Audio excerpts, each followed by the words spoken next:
आदाब, आप देख रहे हैं हिडन आइज न्यूज़। मैं हूं अरशद डार। आज हमारे साथ जो इस प्रोग्राम में शख्सियत तशरीफ़ फरमा है, किसी तारुफ के न किसी तारीफ़ के मोहताज है, जनता दल यूनाइटेड के जीएम शाहीन साहब। शाहीन साहब, आपका बहुत बहुत स्वागत हिडन आइज न्यूज़ में। Thank you very much. सबसे पहला जो मेरा सवाल होगा, जो कल के दिन में एक उम्मीद की किरण कश्मीर के लोगों में ये सुनने को मिली थी कि शायद कुछ दिनों के बाद 4G इंटरनेट रिस्टोर किया जाएगा। आपको बताया कि 5 अगस्त 2019 से अभी तक 4G इंटरनेट यहाँ पे रिस्टोर नहीं हुआ है। उससे कौन कौन सी परेशानियाँ यहाँ पे दो चार हुई, चाहे स्टूडेंट्स हो, चाहे ट्रेड हो, टूरिज़्म हो, हर एक सेक्टर इंटरनेट पे डिपेंडेंट होता है। 2G इंटरनेट पे यहाँ के बच्चों को ऑनलाइन क्लासेस की जाती है, जो कि नामुमकिन के बराबर है। लेकिन जो हमारे यूटी के लेफ्टिनेंट गवर्नर है, उनकी तरफ से एक अच्छी उम्मीद की किरण देखने को ये मिली कि शायद कुछ दिनों के बाद 4G इंटरनेट रिस्टोर होगा। क्या वाकई आपको लगता है कि इस चीज़ को अब सीरियसली देखा जाएगा, या पिछले ऑर्डर्स की तरफ से एक और बहाना बताया जाएगा कि उसके बाद फिर इंटरनेट यहाँ पे रिस्टोर नहीं किया जाएगा? नहीं, देखिए, ऐसी कोई बात नहीं है। ये जो नेट को बंद किया गया था, ये एक टेम्परेरी फेज़ था, क्योंकि पाकिस्तान की तरफ से ऐसी हरकतें हो रही थी जो कि 5 अगस्त के बाद से इंटरनेट को बंद किया गया। जैसे आपने देखा कि बुरहान का जो मामला हुआ था, उस टाइम पर भी जो पाकिस्तान से प्रोपेगेंडा चला वो इंटरनेट के थ्रू ही चला, और इंटरनेट ने बड़ा इसमें काम किया। लेकिन आज जो है अब हालात ठीक हो चुके हैं और मामलात, और बड़ी अच्छी बात है कि श्रीनगर जो है आपका मिलिटेंसी फ्री है, और अब आने वाले दिनों में जो है कि इंटरनेट को छोड़ना एक अच्छी बात है। टेम्प्रेरी फेज़ के लिए बंद किया गया था, ऐसा कुछ नहीं है कि इसको परमानेंटली जम्मू कश्मीर में बंद किया गया था, और इंटरनेट का 2G छोड़ दिया है। 4G का भी अब जो है वो भी सामने आ जाएगा। ऑर्डर्स चलते रहते हैं, चीज़ आते ऐसी चीज़ें, या इंटरनेट कभी कभार बंद हो जाता है जहाँ पर मिलिटेंसी रिलेटेड कुछ ऐसा लगता है कि प्रोटेस्ट होने के चांसेस है, या कोई भड़काएगा या कुछ ऐसा कर सकता है। तो इस चीज़ को इतना गहराई में लेने की कोई ज़रूरत नहीं है, और 4G वैसे भी जो है वो कभी भी छोड़ सकते हैं, ऐसी कोई बात नहीं। आपके स्टेटमेंट्स की अगर बात करेंगे तो आपने रिसेंटली एक स्टेटमेंट दिया था जहाँ पे आपने कहा था कि जम्मू कश्मीर लोगों के साथ एक बहुत बड़ी नाइंसाफ़ी हुई है, जो एक और टोल पोस्ट यहाँ पे शुरू किया गया है। हाँ, ये हमने बात की। टोल पोस्ट को बार बार जो है आप टोल पोस्ट का इतना जो है लोड लोगों के ऊपर डाल देंगे कि आप जैसे लखनपुर से एंटर होते हैं, और उसके बाद अगर आप देखें, चाहे जम्मू से भी कोई आना चाहे तो उसको 10 जगहों पे जो है टोल भरना पड़ता है अप टू श्रीनगर। तो ये जो नाइंसाफ़ी है, और इसके लिए हमने पहले भी आवाज़ उठाई। हमने जम्मू में भी कहा कुछ दिन पहले कि ये नाइंसाफ़ी है, हमने धरना भी दिया, प्रोटेस्ट भी किया, और एलजी के नोटिस में भी लाया। होपफुली जो है, जहाँ तक एलजी ने हमें पूरी यकीन दिलाई है कि इस चीज़ को ख़त्म किया जाएगा। जो देखिए, आमदनी कुछ नहीं है, बेकारी का मामला है, पिछले 1 साल से जो है अनसर्टेनिटी बनी जम्मू कश्मीर में, और अब कोविड का मसला है। तो ये सब जो है जस्टिस नहीं है। ये कोई महाराष्ट्र वाली स्टेट नहीं है, यहाँ पर इतनी आमदनी नहीं है लोगों के पास, और टोल पोस्ट को कंटिन्यू करना, इतना पैसा बढ़ाना, ये जो है ये नाइंसाफ़ी है। एक और स्टेटमेंट की बात करेंगे जहाँ पे आपने कश्मीर के एक लीडर के बारे में कुछ तलख अल्फाज इस्तेमाल किए थे, जहाँ पे आपने लिखा था कि उनको समझना चाहिए कि he is product of Ajit Doval and we can call him गद्दार। ऑब्वियसली, देखिए, मैं आपको बता दूं, पॉलिटिक्स 2-3 चीज़ों की तरफ से होती है। एक, जो आप पब्लिक के लिए खिदमत करते हो, दूसरा आपका एक वो हॉबी है, शौक है, तीसरा है आपकी मजबूरी। तो आज जो मजबूरी आपकी है, तो जम्मू कश्मीर के लोग बड़े सेंसिटिव लोग हैं, इनको बताने की ज़रूरत नहीं है, इनको समझाने की ज़रूरत नहीं है, और आज के बच्चे तो सब पॉलिटिक्स जानते हैं। तो अब आप ये कह रहे हैं कि अब हम जनाब 4G लाएंगे, हम जनाब स्टेटहुड देंगे। भाई, that is commitment on the floor from the table of this home minister of the country.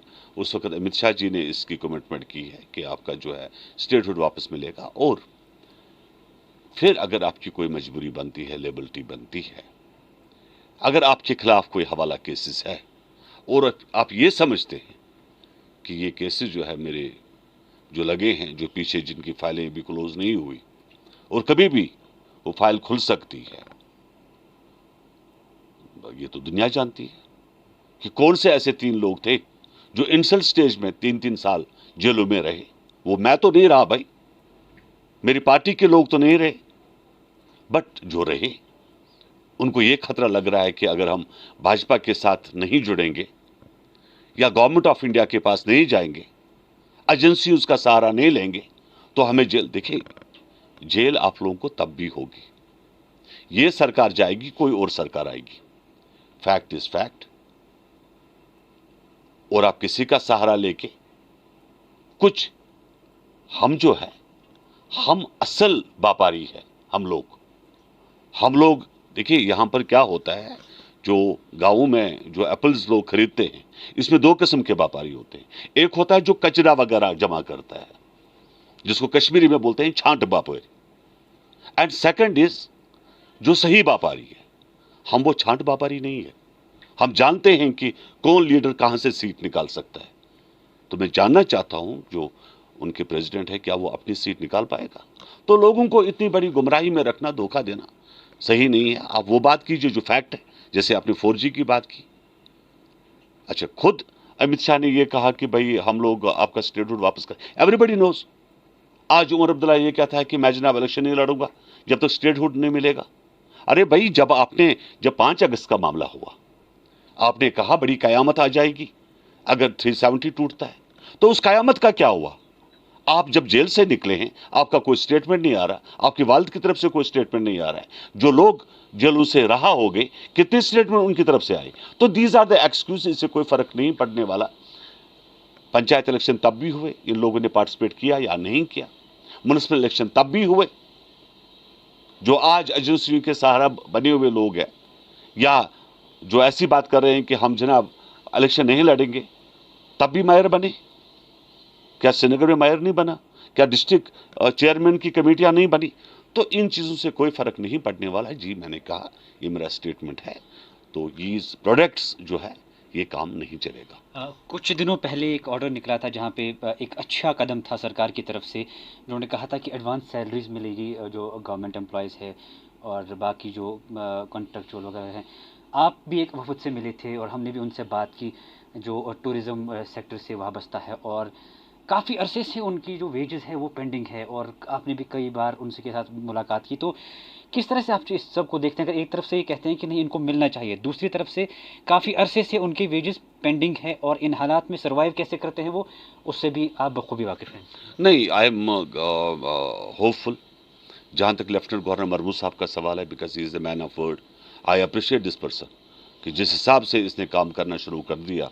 और जहाँ पर कोविड के दरमियान, बिकॉज मैं तो एक्सपेक्ट नहीं कर रहा था कि जो रोड्स अभी बनी श्रीनगर के अंदर या रूरल एरियाज़ में, जो चाहे PMGSY के रोड्स थे, चाहे RNB के रोड्स थे, कि इतना तेज़ी से कोविड के दरमियान भी काम होगा, और वो हुआ। और जैसे इनने जो भी कमिटमेंट्स थी, मीन्स JK सीमेंट का मामला था, JK सीमेंट की बात की, या बहुत सारे हमने डिलीवरीजर्स की बात की, हमने जो एम्प्लॉयज़ की सैलरी नहीं मिल रही है। और होपफुली जहाँ तक मुझे लग रहा है कि आने वाले दिनों में कुछ ऐसे भी हुए थे टूरिज़्म की आपने बात की, जहाँ पर पुरानी गवर्नमेंटों ने विदाउट सोचे समझे ऐसे डिलीवरीजर्स को भर्ती किया था जिनकी सैलरी निकालना डिपार्टमेंट के लिए मुश्किल हुआ था। और अब क्योंकि ऐसी भी चीज़ें आ रही है सामने की, जो ऐसे डिपार्टमेंट्स हैं जहाँ पर ज़्यादा स्टाफ है और उनकी सैलरी नहीं निकल सकती, उनको बाकी डिपार्टमेंट्स में शिफ्ट किया जाएगा ताकि उनकी सैलरी वक्त पे निकले और परेशानी उनकी भी दूर हो जाए, और उन डिपार्टमेंट्स की जहाँ पर स्टाफ की शॉर्टेज है, होपफुली मैं पूरा इसको मान रहा हूँ कि आने वाले कुछ दिनों में ये सब मसाइल हल हो जाएंगे। शाहीन साहब, आपका बहुत बहुत शुक्रिया। हमें पता है कि इस दौर में भी काफ़ी मसरूफियात आपकी होती है, उसके बावजूद आपने अपना वक्त दिया, उसका बहुत बहुत शुक्रिया। शुक्रिया, शुक्रिया। तो ये थे जनता दल यूनाइटेड के स्टेट प्रेसिडेंट GM शाहीन साहब। इनसे हमने आज बात की। आज के प्रोग्राम में बस इतना ही। कैमरामैन खान मुदस्सिर के साथ अरशद डार, हिडन आइज न्यूज़ कश्मीर।